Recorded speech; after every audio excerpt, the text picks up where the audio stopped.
On today's show, a little bit of hype, so to speak, when it comes to Jalen Johnson and Vit Krejci, and then Robby Kalland is back to talk about the Southwest Division and over-unders. We'll get into all of that and more on this fine Friday, and it's coming up right now.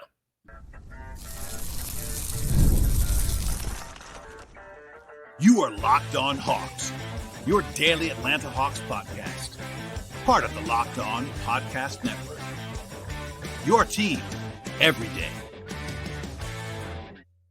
Hello, friends. Welcome to episode 1811 of the Locked On Hawks podcast. I am your host, Brad Rowland, coming to you on a Friday here in early October. And today's podcast is brought to you by the folks at FanDuel Sportsbook. Begin the season with a big return at FanDuel. Place your first $5 bet. Get started with $200 in bonus bets guaranteed. Visit FanDuel.com to get started. I also want to tell you at the top of the podcast, as I always do, to make us your first listen each and every day here at Locked On Hawks. Check us out and subscribe to the podcast anywhere you find your podcasts. That includes Spotify and Apple on the audio side, as well as YouTube on the video side. Please like this video as you are watching it on that service, and please subscribe. And importantly, if you are a listener regularly, we appreciate you. And also, please tell your friends about the podcast so we can grow things as the season is rapidly approaching for the Atlanta Hawks. On today's show, it's going to be mostly Robby Kalland and I talking about the Southwest Division. But first, a little bit of propaganda / hype that Hawks fans may have already seen or heard or read, but I wanted to pass it along in audio form because it was just that good and people, the reaction was very strong. So I'm going to play some audio for you quickly here at the top of the podcast. It came this week via training camp. You will hear my friend Kevin Chouinard of Hawks.com and ATL 29 ask a question to Larry Nance Jr., and Larry Nance Jr. expounds on the two players that he's been impressed with, and they are names that Hawks fans are pretty excited about as well. So here's what Larry had to say about the hype on these two guys. Obviously, you've played against a lot of these guys before, but you see them close up, longer practices and stuff. Is anybody that's like kind of surprised you, like, oh, I didn't realize he could do this? Yeah, I mean, the two that come to mind right away. Obviously, last year being in the West, I only got to play against JJ twice, hit last year. So you never know what you don't know. I just thought, kind of an athletic dude, could run like a deer. Didn't know the skill level, and then seeing him, up close in person, he dominated practice today. He was awesome, knocking down threes, transition. He's been really, really impressive, and I'm trying to push him more into speaking some more and leading the group and breaking the huddles and stuff like that, because he's going to be a guy in this league, and with that come heavy is the head that wears the crown. So he's going to wear the crown one day, and he's being groomed for that. But the other one is Vit. Vit has been awesome. Honestly, I didn't know much about Vit before I got here, but the dude can really play. Like, pass, dribbles, he's shooting the heck out of it. And he defends. Like a true 6'7", 6'8". Vit's been super impressive. So obviously, it's not a huge surprise to hear Jalen Johnson hype, although obviously Larry being on the outside looking in until this season, it just kind of, I would say, more affirms what people that have watched Jalen closely have thought in recent days, months, weeks, etc. I have always thought that Jalen is probably underrated right now nationally, because the Hawks were kind of a mess last year in some respects, and he didn't quite get the attention. He had the injury down the stretch. Probably should have been a leading candidate for most improved player last year. Wasn't going to get that because of the injury, etc. But I think that that's kind of an affirmation, again, from a veteran player who's seen a lot of things that doesn't have to do that. And then Vit Krejci, I know I've been preaching the gospel. I know a lot of guests that I've had on the podcast, like Glenn Willis and Tyler Jones, et cetera, have been preaching this gospel. Another guy that especially around the league has not been kind of catching on just so far. And I get it, because Vit was kind of lost in the wilderness before last season, but he was downright good at the end of last year as a potential two-way wing player that every team wants. And Nance kind of going out of his way to mention Vit in that form is pretty interesting as well. All right, that's kind of the only thing on the Hawks side of things on this podcast that I wanted to pass along here on a Friday, but I don't think it was a good time to kind of be upbeat about the team. As a programming note, I was going to do this podcast with Robby over the weekend. We actually recorded it a few days ago at this point. It was actually recorded the last time we did it over on our podcast, but I had a guest cancel, and things happen. But I will be doing content again at the beginning of next week. The Hawks play a basketball game on Tuesday. It doesn't count. It's preseason, but it's a basketball game. I'll be in the building for that one. We'll have full blowout coverage. But in between now and then, I'll have at least one episode, probably two, at least one, though, between now and the game on Tuesday. So please stay tuned and subscribe to the podcast. Without any further delay, we'll dive in now to Robby and I talking about the Southwest. One more note here. A couple injuries popped up in between us recording and the release of this podcast, nothing that would have changed our opinions, nothing drastic, but Memphis had a little bit of a hiccup with Vince Williams, San Antonio, a little bit of a delay with Devin Vassell, etc. Not like superstar guys missing the season or anything like that. So if it was Hawk stuff, I would have probably tweaked it. But alas, here we are, some extra Friday content for you on the Southwest Division. And here we go with myself and Robby. I'm joined once again by my friend Robby Kalland of DIME and Uprock Sports. Hello, sir. We're wearing the same clothes as last time you joined me. That's right. It's been 2 minutes. So 2 minutes, and it might have been several days before I post this podcast because media day is happening. But is that busy for you? Is it going to be a busy week? Wild card. It'll all hold up. Yeah, at least the Braves letter. Anyway, okay, let's dive back in. It's as I teed up before I brought you in. It's the Southwest Division today. Unlike the Northwest, where it's very top heavy and there were 3 good teams and 2 bad teams, there are no, at least according to the projections, no great teams and no bad teams in the Southwest. Let us begin with the reigning Western Conference champion, Dallas Mavericks. 49.5 is the number at FanDuel, which is, just for reference, below where Denver, Minnesota, and Oklahoma City were, but still pretty strong. They won 50 last year, so basically exactly where they are projected. But, of course, they had the big change midseason. They finished 24-9 on the stretch after adding P.J. Washington and Daniel Gafford and then going on the big run that they did. And, of course, they bring in Klay Thompson, Najee Marshall, Quentin Grimes, if you still believe like I do. They did lose Derek Jones Jr. They lost Josh Green, and old pal Tim Hardaway Jr. is no longer there. But interesting team. Klay is the sprinkle. Where's the feels on the Mavs right now for you? I actually like the over, which is again a little weird place to be, but with how good they were post trade, they kind of figured out, I think, the best way to play around their rotation as that went along. I think you see Derek Lively probably starting next year. And if you're able to play Lively and Gafford 48 minutes, the defense should continue to hold up. They got much better as the year went on that end of the floor. I think Klay actually offensively is going to work really well for them.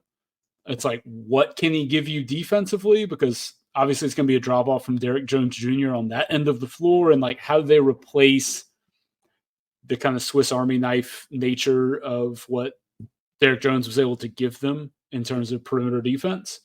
But it's pretty terrifying what they're going to be able to do spacing the floor with Klay Thompson instead of Derek Jones Jr. If he's just hanging out in the corner, you can't leave him. And I'm sure they're going to incorporate some of the movement stuff and try to get him some of those looks that are maybe a bit more comfortable. And it's probably going to take a little bit for him to get comfortable doing just spot-up shooting, because I think he's going to be asked to do most of that. But, it should just be kind of terrifying to have him playing off of Luka and Kyrie and Lively or Gafford, who are such good vertical spacers, rim runners, and screeners. I think they're just going to kind of settle in and pick up kind of where they left off. I don't see a huge hangover coming. There could be a little bit of a slow start, but even so, I definitely see more pathways to the over here than the under, especially because Luka tends to be healthy. Kyrie's obviously the question mark in terms of health. Klay, aside from his catastrophic injuries, Klay's on the floor. It's just what version do you get? Right. But I really like the team. I also really like them adding Najee Marshall. I love Najee Marshall. He was phenomenal. He was the guy I was trying to get the Hawks to sign. I was talking about him a lot in April and May. Go get Najee Marshall. He's really good. And so I think they're just deep. I think they're just going to be really good. I think they're going to be in that same. I think they're going to be hanging around with the Minnesotas. I really do. Yeah, we didn't talk before this. We agree though on I think every team so far, which is scary. But yeah, they won 50 games last year, and yeah, it was kind of 2 seasons. But Luka played 70 games. That's not crazy. I think he can probably do that again. Kyrie a high flyer. He doesn't get. Kyrie missed his 24 games. He played 58 games. It wasn't like Kyrie was perfectly healthy all year long. Klay helps the offense, hurts the defense at this point. But I think people have kind of forgotten that Klay was still, I think, 4th in the league in threes last year. Like Klay is still a great shooter. Like great. Yes. Not good, great. Yeah, he averaged like Defensively, 18 a game. Defensively, he is quite limited compared to what he used to be. That is definitely the case. But I think he's going to be helpful for them. I think that they're probably going to be better on offense and worse on defense than last year, and that's okay. But I tend to lean over to the point where, like, I'm trying to decide if it's a play or not. It's definitely an over for me. Because 49.5 is it's not a low number. It's not a high number, I should say. It's reasonable right where they were last year. If I was projecting them, I probably had them for like 51 wins. So it's an over, but not by enough to like shout from the rooftops. That's fair. I like it. I had it. I think part of it was like I have pretty much no other plays in the West. So I was like, no, I guess that. I think this is the one I feel the best. Have something. Well, also I Derek think Lively. This is the one. So on my notes, Derek Lively earned the buzz. He got a lot of buzz in the playoffs, and he earned it. He looked really good for a 19-year-old big. He missed some time last year too. He played 55 games. I'm not even sure like what if it's a big part of this projection for the over/under, but I am just intrigued basketball wise. Like, what is Derek Lively in year 2? Is he going to be like the 30-minute a game center for the Mavs, or are they going to go back to more of a split with Gafford? At times in the playoffs, it was like Lively's got to be out there. Like he was just better than Gafford. But Gafford's still pretty good. Lively's better, I think. But like, what does full-fledged 20-year-old Derek Lively look like compared to 19-year-old Derek Lively? I'll be interested to see. Yeah, and like, I mean, the last thing is like, you think about the end of the year, their best spot-up shooter was PJ Washington, and now you have enormous. Now you have Klay being and like PJ's gonna get abandoned as well, but like that's even better. Like he's gonna get wide open shots as opposed to semi-wide open shots. Well, he goes back into a little bit of a smaller role, I think, which is for me better. Yeah, so I like them. Obviously, losing Derek Jones Jr. should not be overlooked. He was very good for them. He was excellent. Very good for them. But I think I still like them a little to bit. Kind of, like I said, with Najee, like I think they can replace some of that defense, especially like in it as they pick their spots late in games when they really need it. Because they could throw him at the 4 in place of PJ, and get that boost defensively. Like Klay is kind of a 4 defensively now too. Like Klay kind of has to play. So maybe you know that Marshall Thompson 3-4 is like doable against some certain lineups. Yeah, I'm into that. We both like them and leading over. Today's show is brought to you by Game Time. Game Time is the best place to find tickets, but there's nothing like checking out a live event, whether it's sports or theater or music or comedy. Game Time also has a new feature for you called Game Time Picks that makes getting tickets even easier for you. They filter out the stuff that you don't need and only show you the incredible deals that you're actually looking for on great seats, so there's no need to waste any time searching through thousands of different tickets that you are not interested in. For example, there are awesome deals for the Hawks season opener at home on October 23rd against Brooklyn, including a pair of tickets right now for $27 each, including fees. That's an awesome deal, of course, and there's more of that happening at Game Time on a regular basis. Plus, my personal favorite feature of Game Time is that you can view those seats through the all-in pricing, so there's no surprise fees at the checkout screen at the very end of the process. Plus, you get a view from your seats in the app, panoramic style, before you buy them, so you know exactly what you're getting into when you get to the venue that you are looking for. And you're getting the lowest possible price guaranteed with the folks at Game Time. Take all the guesswork out of buying tickets with the Game Time app. Download the Game Time app right now, create an account, and use promo code LOCKEDONNBA for $20 off your first purchase. Terms apply. Download the Game Time app, create an account, and again, one more time, that promo code is $20 off for your first purchase if you use the code LOCKEDONNBA. That's code LOCKEDONNBA for $20 off. Download the Game Time app today. What time is it? It's game time.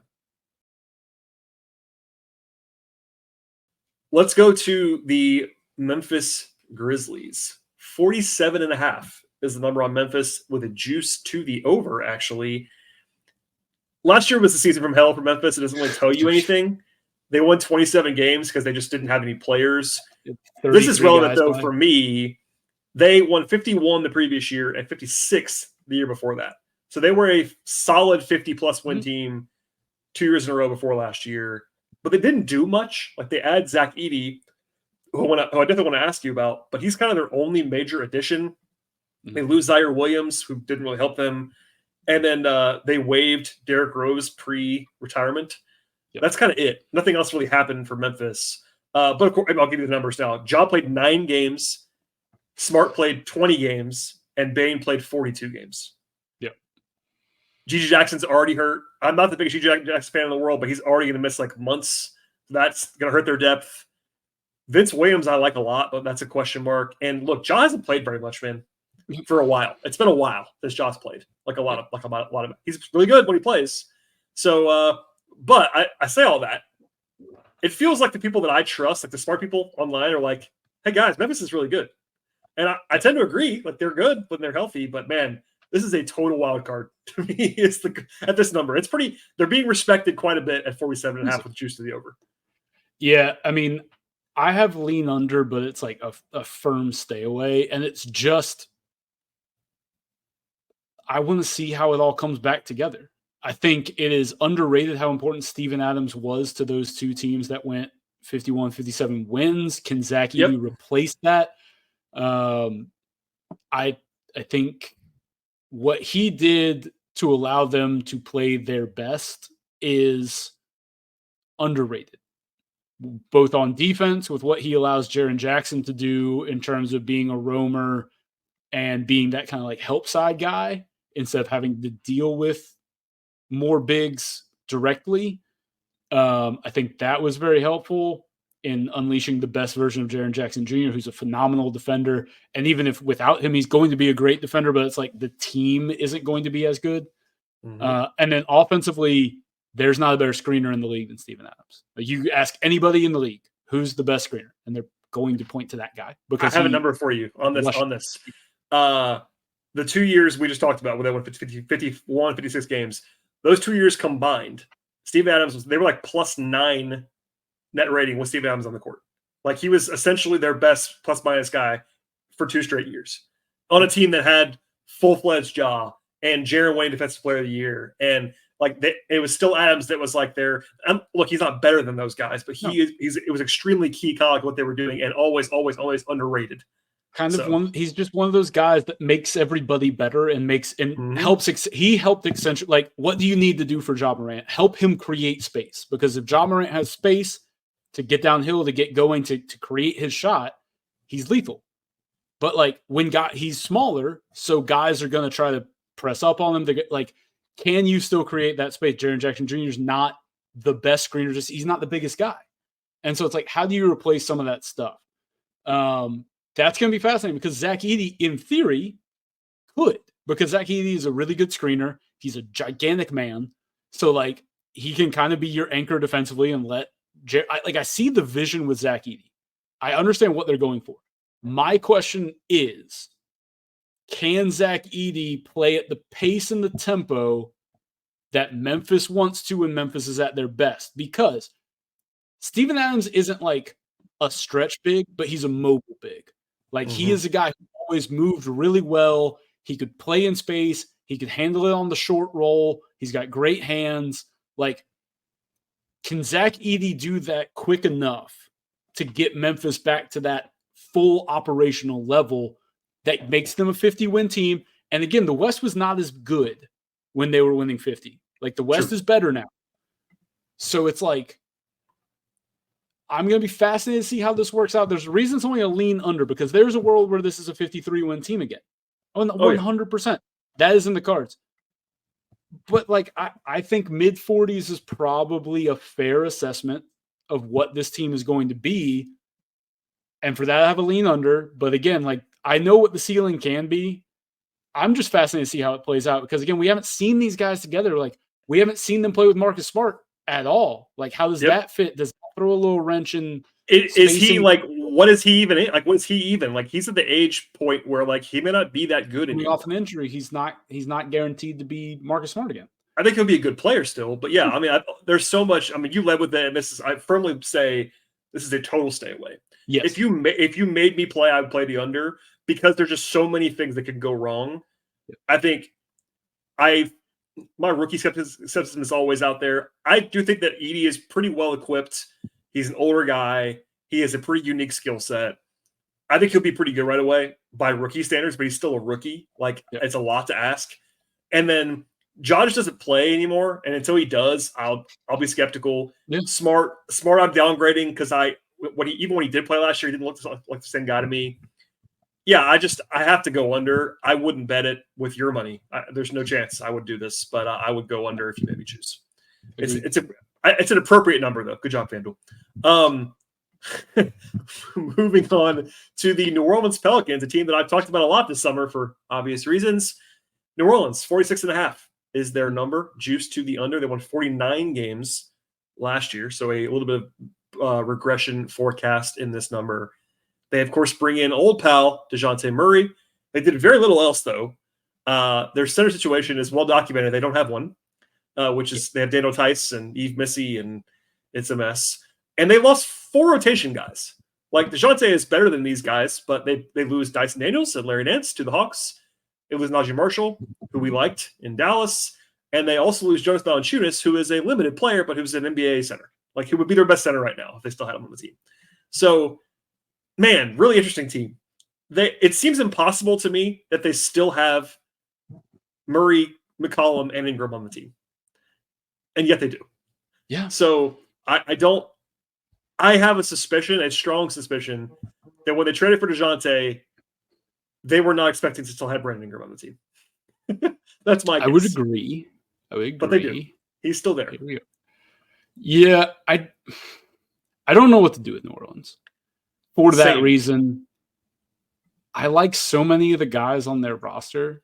They don't have a center, Robbie. They don't have a center. It's almost October. They don't have a center. They don't have a big man. We'll figure that out. Will they? Will they figure it out?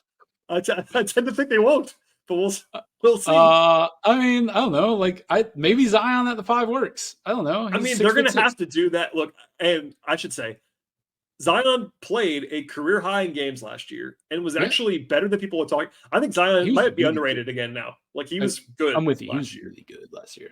The problem is he's never defended at the level that people thought he might defend coming out of college.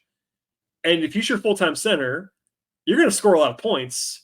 But, like, that's not really their identity. This is kind of a defense-first identity team. Like, Willie Green is a defensive guy. But you bring in DeJounte, who's not going to help your defense. Sorry, Pelicans fans, he's not. And you go more offense heavy. Like, it might work, but I just don't know what the plan is. And I'm honestly not poking fun. The trio of McCollum, Murray, and Ingram just doesn't make any sense to me at all. Like, their skill sets do not align. And CJ should be off the bench on this team, but is he going to be? I don't know. Like, he's pretty obviously shouldn't be starting at this point. Yeah. He's still a good player, but for this team that also has Herb Jones and Trey Murphy and Zion, he can't start. Like, you can't start TJ. You can't. But they might. Yeah, I don't know. I'm gonna be fascinated to see, because look, this team has a ton of depth of talent. Like, they are everywhere but center. It's a good roster at 4 positions. Ton of depth. They're very like, I think Brandon Ingram is in a spot where people talk about him a little bit. You talk about Zion might be underrated at this point. I think Brandon Ingram's probably in the same boat. Brandon Ingram's a really good basketball player. Like, is he a guy you want to be your number 1? No. But like, he's still really good, and especially in the regular season, he's really good. Like, he's had playoff issues in the past, but he's still very good. People saw the end of last year when he was still hurt, and they're like latching onto that because look, I've never been an Ingram guy. You know this. I'm not a big Ingram guy, and I still think he is good. Like, he's not a bad player. Like, he's good. And like, he terrible matchup with, like, he's a little banged up and he has to deal with Lou Dort, and nobody else, and Zion was gone. So they didn't have anyone else that great. Just a terrible situation. However, I have a lean over, but like, I don't want to do anything with the Pelicans. I don't like the center thing terrifies me. If they can like move Ingram, who knows, or McCollum, get a big somehow in there, like, I could see this team being very good. How quickly can they make a move? How much can they, like, the small ball lineup string them along until they can make that happen? Like, but like, I think Trey Murphy is like has all-star potential. Like, I love Trey Murphy. He's the third, and like, I think he should be playing over Brandon Ingram. Like, I would build around him before I build around Brandon Ingram. Well, and by the way, so would the Pelicans, and like everybody. I know they would. But like, So I don't know how it all fits. I think DeJounte helps them in certain regards. Like you said, defensively, not so much, but like they needed a point guard that could do and the he stuff is. that DeJounte can do. Look, I've talked about DeJounte a lot, but he is a better defender than CJ McCollum at point guard. And I've said this, like I think people are going to be like, oh, DeJounte's bad. He's a better defender at point guard than he was in Atlanta when he was not playing point guard a lot. I will give him that. He's still very overrated defensively and pretty not good, but he will be. I firmly believe he'll be better defensively in New Orleans than he was in Atlanta. Well, he's an on-ball guy. Like when you keep him focused and on the ball, his length matters. When he's not on the ball, he looks for. And he has more support, like all those things. Everyone's going to look better next to Herb Jones defensively. I get it. I think I could look passable next to Herb. We do have our. This is a very minor disagreement. We're both saying stay away. I would lean under. You would lean over. There we go.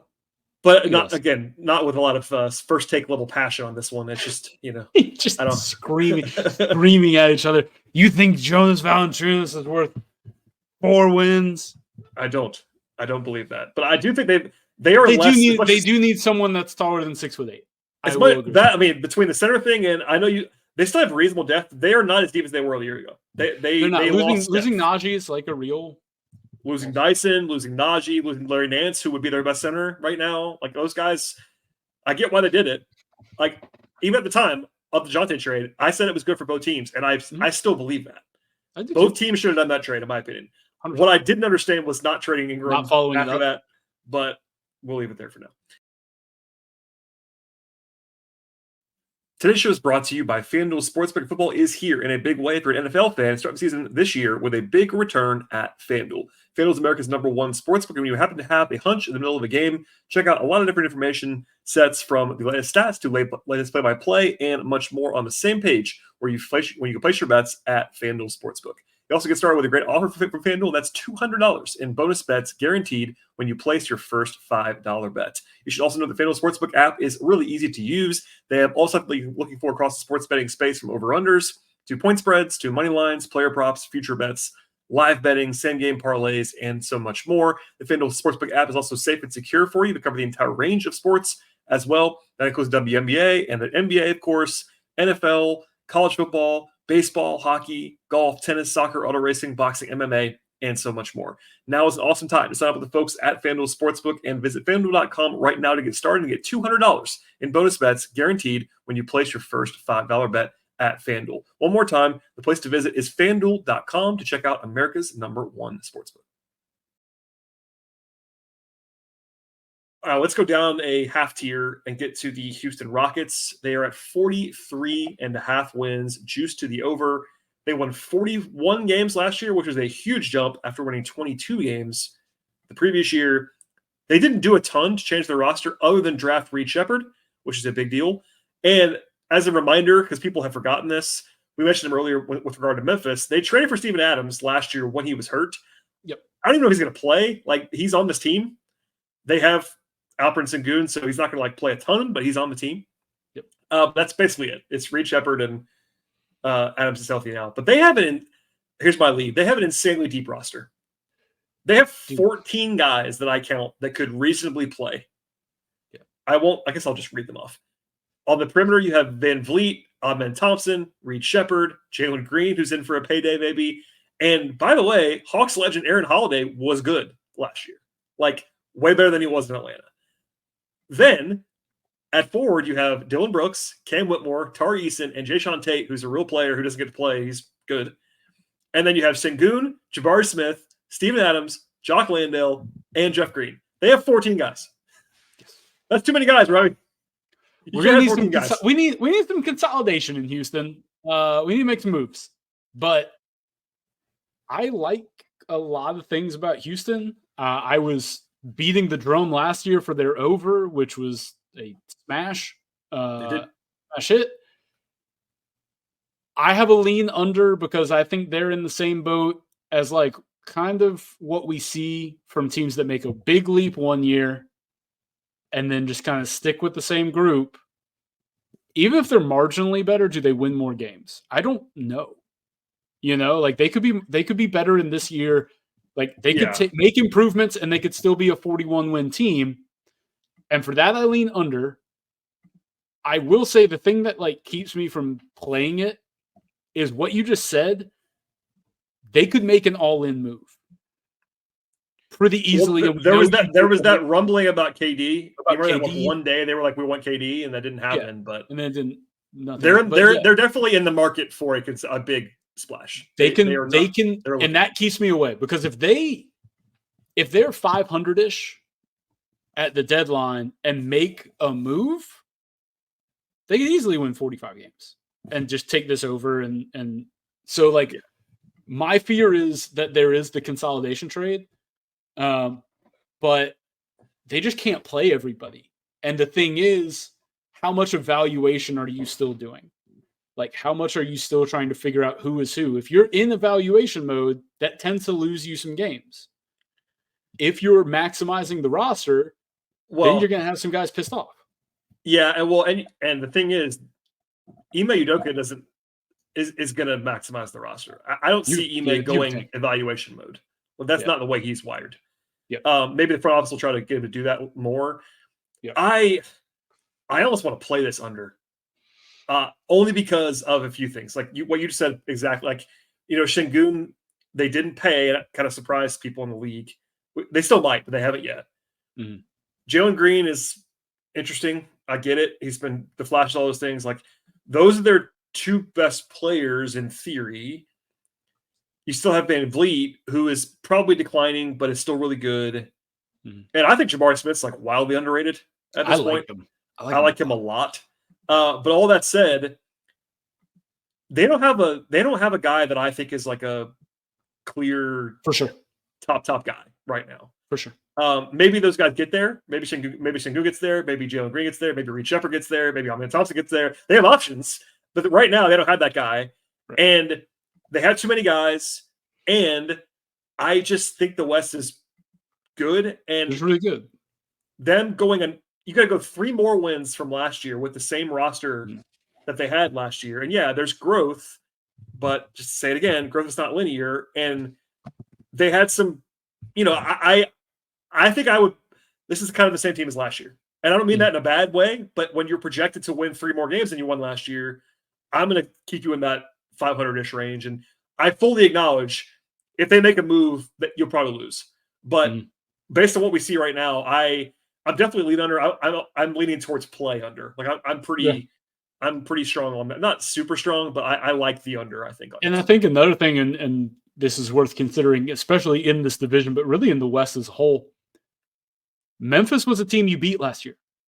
Right. And Memphis, they're going to play Memphis 4 times. Like, you're hoping to go 2-2 now against Memphis, and you maybe went 3. I don't remember what they were. I think they were 3-1. As we'll get to in a second, San Antonio is much better. It's probably going to be much better than they were last year. And there's not a team in the West that I guess maybe the Clippers are the only team in the West that's like clearly going to be worse. Yeah, I agree. And even then, they're not going to be bad. They're just not going to be great like they were maybe at times last year. Yeah, it's just going to be hard. It's going to be hard to take that next step. Like we've talked about it before. Somebody's got to lose games. That's the thing. They do. They got to balance out. Everybody can win. Out the schedule. Yeah, I go under. Maybe this is just me telling myself already through 2 divisions, so we got to have some takes. But I think I'm just going to be solidly under on the Rockets, and maybe I think that's fair. But I've got to lean again. It's mostly fear that they make the move. I totally get it. I think they want to make the move. They do. They absolutely do. They really want to make the move, and that gives me the pause for concern. But I'm with you. Like, especially if they get off to a slow start, like it's going to be really hard to climb out of a hole. Like, because they've done that, and they've done that before. And it feels like I think I'm just lower than the consensus on all of their best players, other than Jabari Smith. I think that's probably fair. Like not by a lot. Like I understand Şengün is a good player. I think Jalen Green has a lot of talent.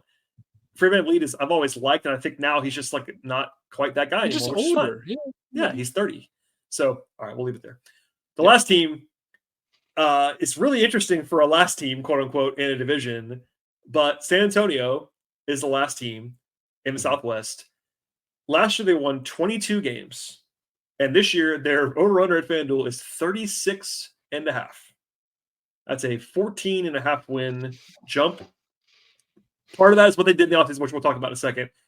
Part of that is this. Last year, they started 5-30, and they finished 17-30, which isn't great, but 17-30 is respectable, and 5-30 is not. And all the jokes have been said about Wemby playing power forward next to Zach Collins. They had Jeremy Sohan playing point guard for like 25 games. Like they were almost actively trying to lose to begin the season last year. But they also, in addition to all of that, Wemby's a freak, as we'll talk about. They had Chris Paul and Harrison Barnes, two adults. We love adding adults to the roster. They draft Steph Castle at number 4 overall, and they don't really lose anything. They lose Hawks legend Don Barlow, and they lose Cedi Osman. That's it. So it's all addition. And I have my favorite Wemby stat. And there are lots of them. Yes. Last year, Wemby had a 10% block rate this season. In the last 45 games, Wemby averaged 23 points on 59% true shooting, 11 rebounds, 4.5 assists, and 3.9 blocks per game. As it turns out, the guy who's 7'5" is a center. Once he started playing center, basically, which is why I pulled that sample. Basically, when he was playing center, he was. And look, I always, you know me. I always try to fight against the hyperbole on young guys in particular. There's this tendency that I will always bang the drum for. Like people want to talk about guys like they've already been what they're going to be. Yes, Wemby is breaking my model on that because Wemby was actually like a top 15 player in the league in the second half of last season, which is insane for a rookie. And it hasn't happened since like I don't even know when. Maybe you can say LeBron, Tim Duncan. Like, it's been a while. But he was literally that good late last year. I say all that, like 14.5 wins is a lot more wins. There's something in my brain. It's like, I don't think I can do it. Yeah. Robbie's pointing under if you don't watch on YouTube. It's a high number. I think that I almost said Vegas. The sports betting industry understands that no one wants to bet the under against Wemby. And this number is almost getting Lakerized. Like this number is quite high, it feels like. You know who does, Brad? You know who does want to bet the under against Wemby? Robbie Kalland. does. I don't blame you, and I think that's certainly. I'll tell you that's right now. Spoiler alert: I'm not betting the over. There's no way. Yeah, I've got the under, and here's the reason: is the Spurs are still in evaluation mode around Victor. I understand that they added Chris Paul. I understand they added Harrison Barnes. Harrison Barnes was pretty not great. Well, and as resident Chris Paul guy forever, Chris Paul is not Chris Paul anymore. He's not. So Chris Paul is a rotational point guard at this point. I think the thing is, so here's the thing. To be clear, having a rotational point guard who is Chris Paul. Oh, it's a massive upgrade. What the heck? Is a ridiculous upgrade over everything that happened until Trey Jones got in there, and even over Trey. Having it be Chris Paul and Trey Jones now is worlds of improvement. That's right. I 100%. However, it's just they're going to play Steph Castle a lot, I think, to see what he can be. And he will probably be bad as my rookie. Most young guards are. I think he's going to be a normal rookie, and for me, a normal rookie, even in the lottery, is not going to be good. Bad. No, it's bad. So, I think you're playing him a lot. I think you're still trying to figure out exactly how Devin Vassell fits in with everybody. I like Devin Vassell. I like Keldon Johnson. I don't think they really want him to be there anymore. Yeah, they signed him to the extension, and it's a reasonable deal in the new environment. Sure. But he's definitely the guy they're not married to on the wing. Yeah, and so it's like I think they're going to kind of figure out who everybody is, and like you have Harrison Barnes there to give you somebody who can spot up in the corner and can kind of be veteran leadership, that sort of thing. You've got Jeremy Sohan still now playing not point guard, which is not playing point guard. So like defensively, he's fantastic. You have these pieces that make some sense, but like there's not a clear puzzle that like I see like the finished product and anywhere close to one. Yep. And because of that, I just don't think the goal this year is to win a ton. Now, I think they understand that Wemby is like insane competitor, man, which all the greats are. They're not going to tank. They can't tank it. Right. But what their move said to me this summer was, hey, look, Victor, we're trying. Here's Chris Paul. Here's a guy you know. Here's Harrison Barnes. It's a name you've heard. Yeah. But I don't think they got all that much better. I think they definitely got better. I think this is a 30-win team. They could improve by 10. And you still clear this by 4 or 5. They could improve by 14 wins and you win. They could be significantly better as a basketball team. And as we've mentioned, it's just going to be hard in the West. Here's the thing. No one's going to be excited going to San Antonio. It's going to be obnoxious because Wemby could just destroy you on any given night. He might. Correct.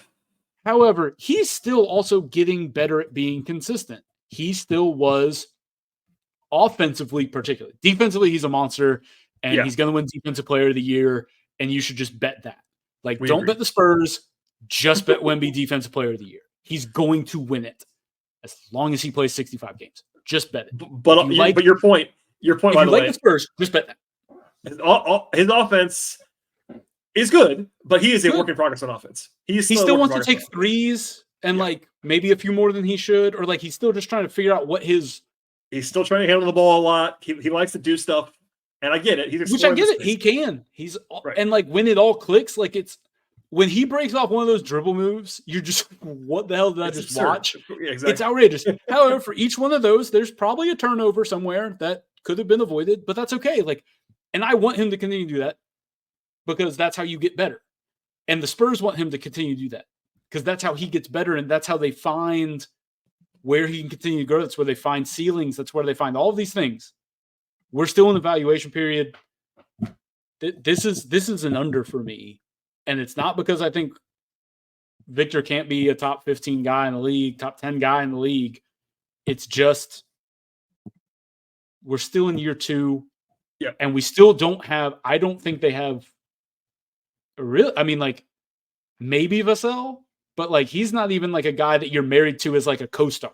They don't have the co-star. I actually, my take was about to be this. I don't know if they have another top 80 player on the team. I don't think so. Like they might. There's a chance that Vassell is that this year. Like that's possible. But Chris Paul isn't anymore. Harrison Barnes isn't anymore. Jalen Johnson's not. So like they have a bunch of decent players. They're better. But you're right.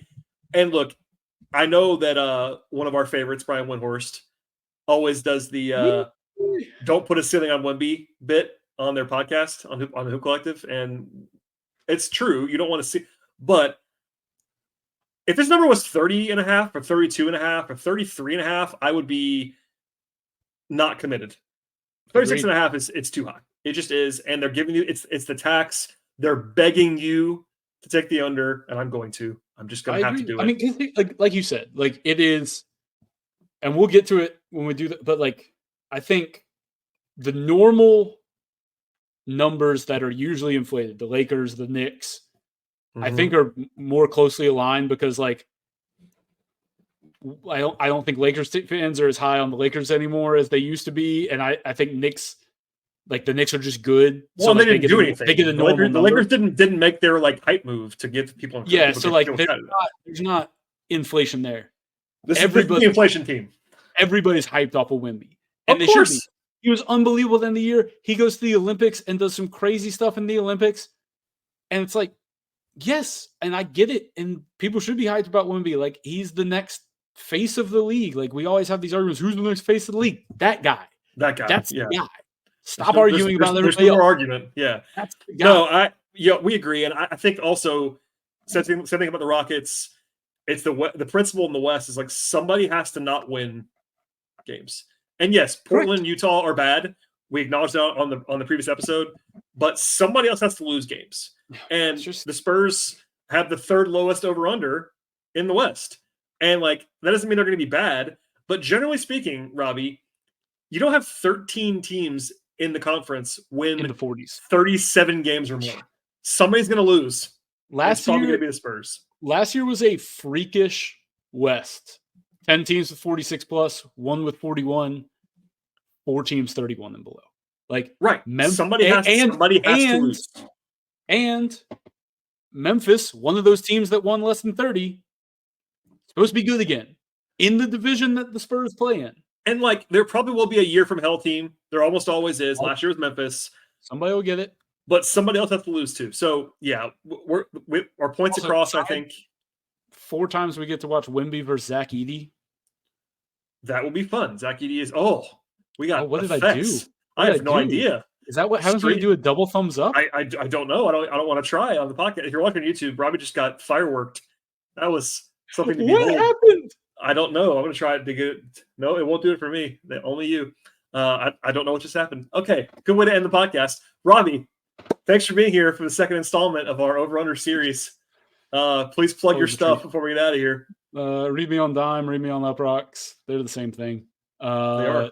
Follow me on Twitter at @RKalland. Listen to the Puntcast wherever you listen to Locked On Hawks. And yeah, man. We'll do some more of these in the future. As for everybody else, please subscribe to the podcast. I'm not sure when this is running, so stay tuned. There's always podcast content on Locked On Hawks, anywhere you find podcasts, Apple, Spotify, YouTube. Like the video. If you're watching YouTube, like it right now before the end of the podcast. Smash the like button. Smash the subscribe button. I appreciate everybody being here, and we'll see you all next time.